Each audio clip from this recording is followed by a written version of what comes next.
Hi, Steve. My name is Reagan, and I am really grateful for this opportunity to get to chat with you a little bit and share a little bit about who I am in hopes of getting access to your LSAT materials. I've been studying for almost 2 months now. I think that you and I corresponded briefly because I have dyslexia and I was trying to get some more resources for myself. It's been challenging to try and find creative ways of learning when it comes to the LSAT because it seems like there's very much just like one way, one system. So yeah, if I was able to have access to your course, I really think that could be hugely valuable for me. So anyway, let me share. Oh, and before I start, because I have dyslexia, I often have a hard time finding the right words for things. So if I stutter or say a lot, that's why. So my apologies ahead of time. Anyway, so a little bit about me. I live here in the state of Georgia with my husband who serves in the US military, but we are both originally from Oregon.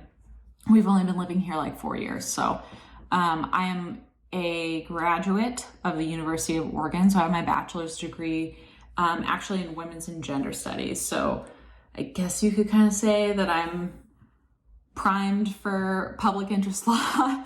It took me a little while to come to that conclusion, but I'm here now and I'm really excited. So let's see, women's and gender studies. I guess for me, the question is not so much why I want to go into public interest law. It's really why wouldn't I? Because I'm not one of those people who's motivated by money. So I'm not looking to become a lawyer so that I can make big bucks. I mean, if that happens, then cool. But I want to become a lawyer because I want to help people. I want to be able to meet people where they're at. I want to be able to represent marginalized communities and people who can't represent themselves for whatever reason, and meet them at often what is their most vulnerable time, and get justice on their behalf. I know what it feels like to be a member of a marginalized community. I grew up living in poverty. I'm a survivor of sexual violence. I'm a first-generation college student. I have worked with these communities for a very long time. I'm 28 now, so not that long, but I have worked with these communities basically since I've been a conscious being, like 18. And so public interest law for me is an opportunity to get to do this work and to get to do it in a way that really excites me. I've been an activist before. I find that work exciting, but it can also be frustrating. And I want to be a lawyer because I think that being able to affect change through the law is one of the best tools that we have.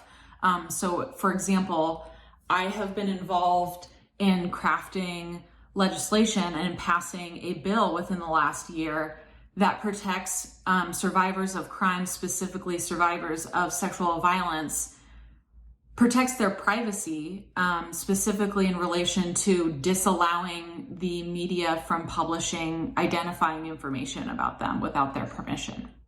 It happened to me. It was really shitty. And so when it happened to me, my response was to do a ton of research about what the laws were in Oregon and what the laws are nationally, and then craft a mini presentation and go to my local, not local because I'm in Georgia and it was in Oregon, but you know what I mean, my local back in Oregon representative's office and say, hey, this exists, this law doesn't exist, and we can help people, and this happened to me and it's not okay.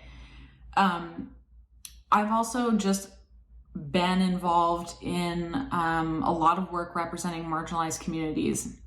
I'm on the board of an organization called Warrior Sisters, which is a women's self-defense nonprofit. So we work with a lot of women of color and we work with a lot of women living in poverty.